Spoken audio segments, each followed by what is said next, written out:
Hello everyone, welcome to this video. आज की video में हम बात करेंगे about theories of population.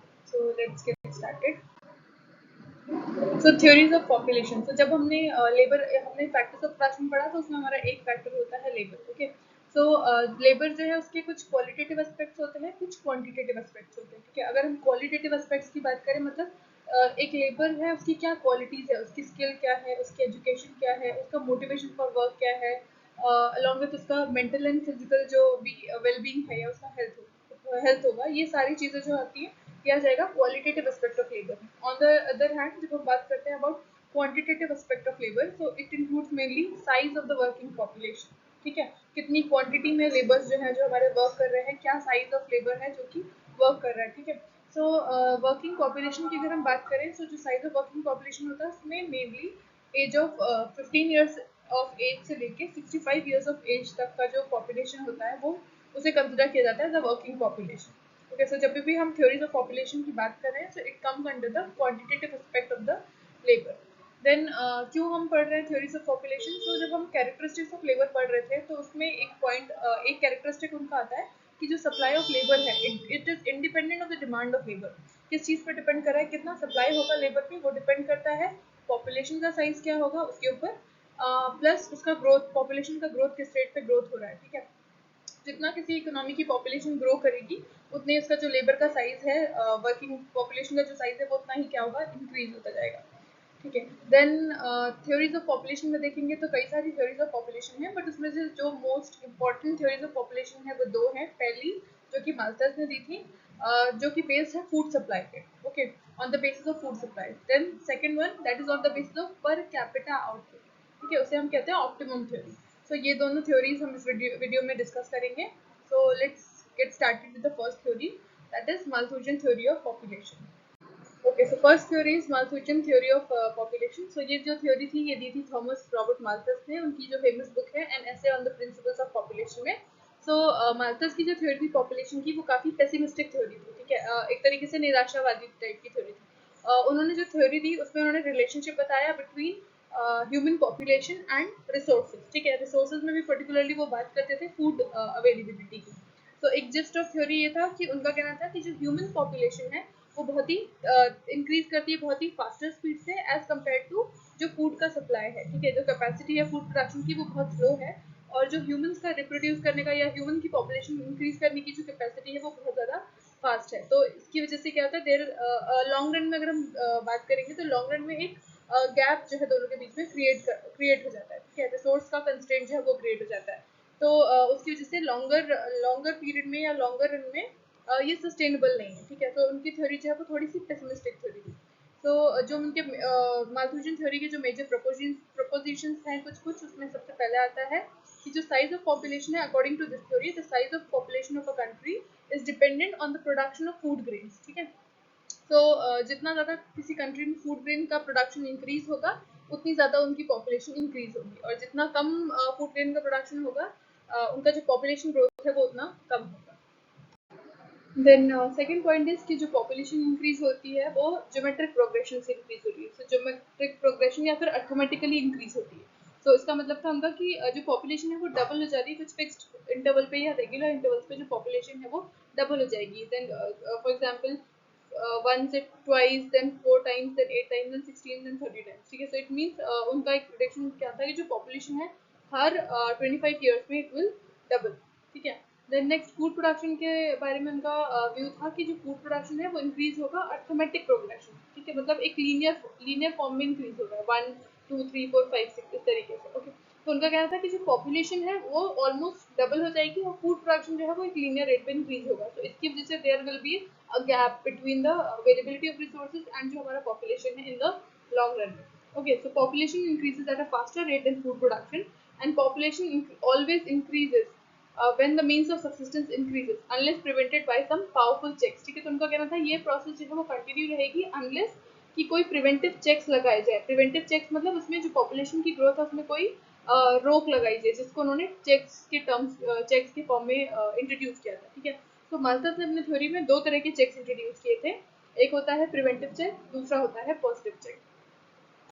Okay, सो जो पहला चेक है वो है प्रिवेंटिव चेक। सो प्रिवेंटिव चेक क्या होता है, वो चेक्स या वो कंट्रोल जो कि ह्यूमन बींग्स लगा रहे हैं, ठीक है, पॉपुलेशन ग्रोथ पे।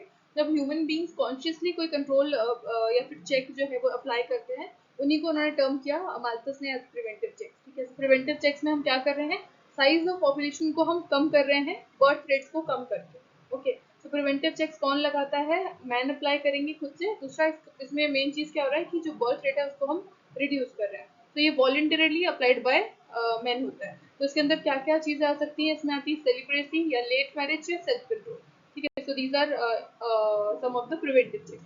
नेक्स्ट उन्होंने एक्सप्लेन किया था पॉजिटिव चेक्स। पॉजिटिव चेक्स क्या होते हैं, अगर ह्यूमन बींग्स जो है वो वॉलंटरली पॉपुलेशन को कंट्रोल नहीं कर रहे हैं, तो माल्थस का कहना था कि ओवर द पीरियड अगर पॉपुलेशन इंक्रीज होती जाएगी तो नेचर जो है वो कुछ पॉजिटिव चेक्स अप्लाई करेगा। ओके, तो पॉजिटिव चेक्स में क्या होता है, जिससे पॉपुलेशन का जो डेथ रेट्स होगी वो इंक्रीज हो जाएगी।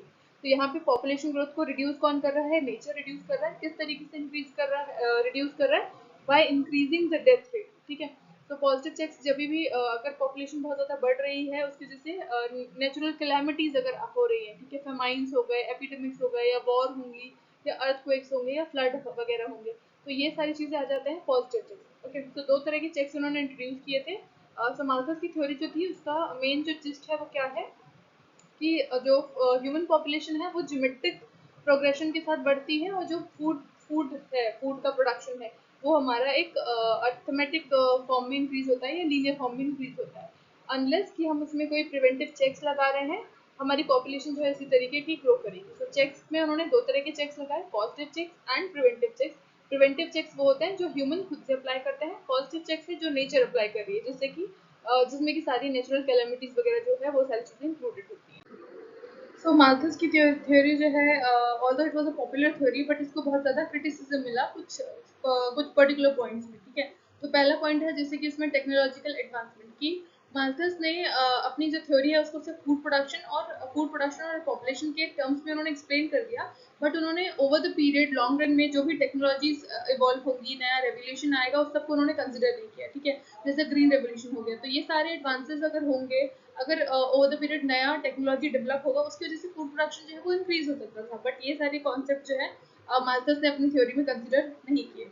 Then next point is demographic transition. Demographic transition में क्या है, माल्थस का ये कहना था कि जो पॉपुलेशन है वो कंटिन्यू होती रहेगी, ठीक है, इंडेफिनेटली पॉपुलेशन जो है वो कंटिन्यू होती रहेगी, बट एक्चुअल में ऐसे इंस्टेंसेस नहीं होते। लोग जैसे जैसे एजुकेट होते हैं या रिसोर्स की कंस्ट्रेंट आते हैं, टेक्नोलॉजी होती बढ़ती है, इनोवेशन होता है, उसके साथ साथ लोग भी अवेयर अवेयर होने लगते हैं ज़्यादा, और पॉपुलेशन जो है वो उस रेट पे हमेशा हमेशा उस रेट पे पॉपुलेशन जो है वो इंक्रीज नहीं करती है। बट माल्थस जो है उन्होंने ये पॉइंट को भी कंसिडर नहीं किया। सो इस बेसिस पे उनकी जो थ्योरी है उसको क्रिटिसिज्म मिला।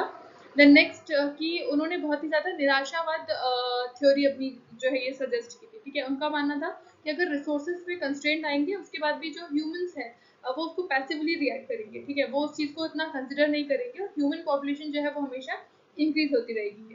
ऑल्दो ये रियलिटी में सोसाइटीज जो है वो जनरली क्या करती है, अडॉप्ट करती है, जैसे नया इनोवेशन आ रहा है, नई टेक्नोलॉजी आएगी, तो उससे इनोवेट करेंगे, ठीक है।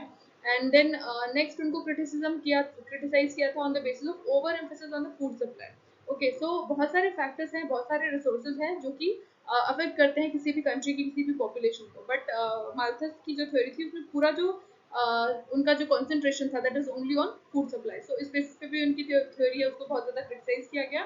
And finally there no historical evidences, ठीक है। जैसे कि माल्थस का क्या सजेस्ट करना था कि लॉन्ग रन में क्या होगा, एक पीरियड के बाद पॉपुलेशन रेट बहुत ज़्यादा बढ़ जाएगी, फूड सप्लाई बहुत कम हो जाएगी, इसकी वजह से there will be droughts and famines और इस टाइप के कैलामिटीज होंगे, बट इसका कोई भी हिस्टोरिकल एविडेंस जो है वो नहीं मिला, ठीक है। लॉन्ग रन में भी इसका कोई हिस्टोरिकल एविडेंस नहीं मिला। तो इस बेसिस पे जो भी थ्योरी है माल्थस की, उसको कुछ क्रिटिसिज्म जो है वो झेलने पड़े। तो जो सेकंड थ्योरी ऑफ पॉपुलेशन है वो है ऑप्टिमम थ्योरी ऑफ पॉपुलेशन। तो इसमें बहुत सारे इकोनॉमिस्ट जो उनका नाम आता है। तो सबसे पहले जो फाउंडेशन है, बेसिक फाउंडेशन जो है ऑप्टिमम थ्योरी का, वो किसने दिया था, प्रोफेसर सिज्विक ने। उनकी बुक जो है प्रिंसिपल्स ऑफ पॉलिटिकल इकोनॉमी, ठीक है। सो कॉन्सेप्ट जो है कि ऑप्टिमम थ्योरी ऑफ पॉपुलेशन जो है वो क्या होता है, वो concept was given by Sidgwick. Then उसको फर्दर डेवलप किया था एडविन कैनन ने, ठीक है। इसी से इसके बाद इसका जो नाम है मॉडर्न थ्योरी ऑफ पॉपुलेशन के नाम से भी जो ऑप्टिमम थ्योरी ऑफ पॉपुलेशन है वो जानी जाती है। तो अब ऑप्टिमम पॉपुलेशन क्या होता है, ठीक है, एक जो डेफिनेशन है, अलग अलग इकोनॉमिस्ट है उन्होंने अलग अलग डेफिनेशन दी ऑप्टिमम पॉपुलेशन हम किसे कहेंगे। ओके, तो डाल्टन जो है, डाल्टन ने जो पॉपुलेशन की थ्योरी, सॉरी जो उसका डेफिनेशन दिया था, that was optimum population is that population और it is that size of population जिसकी वजह से जो भी रिसोर्सेज हमारे पास जो भी अवेलेबल है, जो भी टेक्नोलॉजी है, उन गिवन रिसोर्सेज और टेक्नोलॉजी के साथ वो पॉपुलेशन जो कि मैक्सिमम इनकम को लीड करे, पर हेड इनकम जो है जब हमारी इकोनॉमी की मैक्सिमम हो, उसी को हम ऑप्टिमम पॉपुलेशन कहेंगे, ठीक है। So this was the definition given by Dalton. दूसरे जो इकोनॉमिस्ट थे कार्ल सॉन्डर्स, उन्होंने क्या डेफिनेशन दी ऑप्टिमम पॉपुलेशन की, कि वो साइज ऑफ पॉपुलेशन जिसकी वजह से मैक्सिमम सोशल वेलफेयर हो इकोनॉमी का, ठीक है, किसी पॉपुलेशन का मैक्सिमम सोशल वेलफेयर हो, मतलब लोगों की जो वेलबींग है वो बेटर हो, मैक्सिमम उनका जो स्टैंडर्ड ऑफ लिविंग जो चल रहा है वो भी मैक्सिमम हो, तो उस पॉपुलेशन को हम क्या कहेंगे, ऑप्टिमम पॉपुलेशन कहेंगे, ठीक है। तो ओवरऑल अगर हम बात करेंगे तो किसी भी कंट्री की जो ऑप्टिमम पॉपुलेशन अगर है, कब हम कंसिडर करेंगे, जब उसके जो भी अवेलेबल रिसोर्सेज है उनका बेस्ट पॉसिबल यूटिलाइजेशन हो रहा हो। दूसरी चीज, उस पॉपुलेशन लेवल पे जो भी लोग हैं उनका हाईएस्ट पर कैपिटा इनकम जो है वो हाईएस्ट हो, ठीक है। ये दो चीजें अगर इंश्योर कर रही है तो उसी पॉपुलेशन को हम क्या कहेंगे, ऑप्टिमम पॉपुलेशन कहेंगे। देन एक मोर स्पेसिफिक टर्म्स में अगर हम बात करें तो ऑप्टिमम पॉपुलेशन क्या होगा, वो राइट साइज ऑफ पॉपुलेशन जो कि कंट्री में सबसे ज़्यादा डिजायरेबल है और उसके जो भी उस मोमेंट पे जितने भी उसके सप्लाई है रिसोर्सेज की, जितना भी उसके पास रिसोर्स अवेलेबल है, उस हिसाब से जो मोस्ट डिजायरेबल हो। और मोस्ट डिजायरेबल कब होगा, जब वो जितने भी रिसोर्सेज हैं उनका सबसे बेस्ट यूटिलाइजेशन होगा। दूसरी चीज, पर कैपिटा इनकम जो है उनका उस पॉपुलेशन में जब हाईएस्ट होगा, उसी पॉपुलेशन को हम क्या कहेंगे, ऑप्टिमम पॉपुलेशन कहेंगे। सो हमने बात करी कि ऑप्टिमम पॉपुलेशन क्या होता है। अब अगर ऑप्टिमम पॉपुलेशन से कुछ डेविएशन होगा तो अंडर पॉपुलेशन हो सकती है या फिर ओवर पॉपुलेशन हो सकती है, ठीक है। तो अंडर पॉपुलेशन हम कब कहेंगे, if the population of a country is below the optimum size, ठीक है। ऑप्टिमम साइज क्या है, जो मोस्ट डिजायरेबल साइज होगा, जहाँ पे पर कैपिटा इनकम जो है वो हमारी हाईएस्ट रहेगी और जो भी हमारे रिसोर्सेज है वो फुली यूटिलाइज हो रहा है, ठीक है। तो वो हमारी ऑप्टिमम पॉपुलेशन है। अगर उस पॉपुलेशन से कम होगा हमारा जो पॉपुलेशन साइज, तो अब हम क्या कहेंगे, कंट्री कैसी है, अंडर पॉपुलेटेड हो गई, ठीक है। अब अंडर पॉपुलेटेड होने से क्या होगा कि हमारे पास जो रिसोर्सेज हैं, ठीक है, जितने रिसोर्सेज है उसको यूज करने वाले लोग उतने नहीं है, तो रिसोर्सेज क्या होंगे, वो पूरी तरीके से यूटिलाइज नहीं हो पाएंगे, ओके। देन अगर ओवर पॉपुलेशन है तो क्या होगा, जो ऑप्टिमम साइज हमने डिसाइड कर ली उसके ऊपर अगर हमारी पॉपुलेशन बढ़ गई, that will be the condition of overpopulation, ठीक है। सो ओवरपॉपुलेशन में क्या होगा, रिसोर्सेज हमारे पास लिमिटेड है बट लोग जो उसको यूज करने वाले जो लोग हैं वो पॉपुलेशन जो है वो क्या हो जाएगी, ज्यादा हो जाएगी।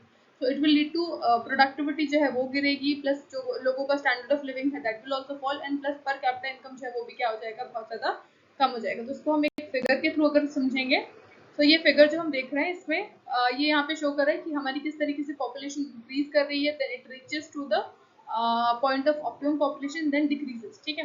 तो अगर पॉपुलेशन धीरे धीरे बढ़ती जाएगी किसी भी इकोनॉमी की, तो जो लेबर्स हैं वो बढ़ जाएंगे, ठीक है। सो जो भी अवेलेबल नेचुरल रिसोर्सेज है उसके साथ हम कंबाइन करें, तो यहाँ पे हम सपोज कर रहे हैं कि जो नेचुरल रिसोर्सेज है वो क्या है, हमारे फिक्स्ड हो गए, और जो लेबर्स है वो क्या है, हमारे वेरिएबल रिसोर्सेज हो गए, ठीक है। तो जो नेचुरल रिसोर्सेज किसी भी इकोनॉमी के पास कितने रिसोर्सेज प्रेजेंट होंगे वो तो ऑलरेडी फिक्स होता है, जैसे लैंड कितना है उसके पास वो फिक्स्ड है, ठीक है। दूसरे जो भी हम फ्यूल्स यूज कर रहे हैं, रॉ मटेरियल्स यूज कर रहे हैं, वो सारे एक कंट्री में या एक इकोनॉमी में वो सारा फिक्स होता है, ठीक है। तो धीरे धीरे जब पॉपुलेशन बढ़ रही है और हमारा जो रिसोर्सेज है उसकी क्वांटिटी हमारी फिक्स्ड है, ठीक है। तो इनिशियली पॉपुलेशन बढ़ेगी, जितने लोग लेबर्स बढ़ेंगे वो उन रॉ मटेरियल्स को अच्छी तरीके से यूज करेंगे, ज्यादा से ज्यादा प्रोडक्शन होता जाएगा, ठीक है। देन हम पहुंचेंगे पॉइंट ओएम पे। ओएम क्या है हमारा, ये ऑप्टिमम पॉपुलेशन, ठीक है। तो पॉपुलेशन इंक्रीज करते करते एक ऐसे पॉइंट पे पहुंचेगी जहाँ पे जितने नेचुरल रिसोर्स अवेलेबल है उतने ही लेबर्स हो गए, ओके। तो ये हमारा परफेक्ट फिट हो जाएगा। यहाँ पे हम इसे बोलेंगे पॉइंट ऑफ ऑप्टिमम पॉपुलेशन, जितने रिसोर्सेज हैं उतने ही हमारे पास लेबर भी है। तो मोस्ट एफिशिएंट या मोस्ट डिजायरेबल पॉपुलेशन हो गई हमारी ओएम पे, ठीक है। इस पॉइंट पे एमपी जो है वो हमारा पर कैपिटा आउटपुट है जो कि मैक्सिमम होगा, ठीक है। तो ऑप्टिमम पॉपुलेशन और यहाँ पे हमारा पर कैपिटा आउटपुट जो है वो भी मोस्ट डिजायरेबल या मैक्सिमम मिलेगा, ठीक है। अब अगर ओएम के बाद हमारी पॉपुलेशन और ज्यादा इंक्रीज हो रही है तो उससे हम क्या बोलेंगे, ओवर पॉपुलेटेड की सिचुएशन आ जाएगी। मतलब नेचुरल रिसोर्सेज जो है अब हमारे क्या हो जाएंगे, एक ही लोग जो है यूज करने वाले कम ज्यादा हो गए और जो रिसोर्सेज है वो कम हो जाएगा, ठीक है। तो that will be a condition of over populated. So OM हमारा हो गया ऑप्टिमम पॉपुलेशन। ओएम से कोई भी कम लेवल पे अगर है, सपोज ओएन पे है, तो that is the situation of under population, और अगर ओएम से ज्यादा पॉपुलेशन होगी that is situation of over population. ठीक है। तो देन नेक्स्ट जो पर कैपिटा कर्व है, दूसरी चीज ये कि जैसे हमने देखा था per capita curve optimum OM population पे कितना था, एमपी था।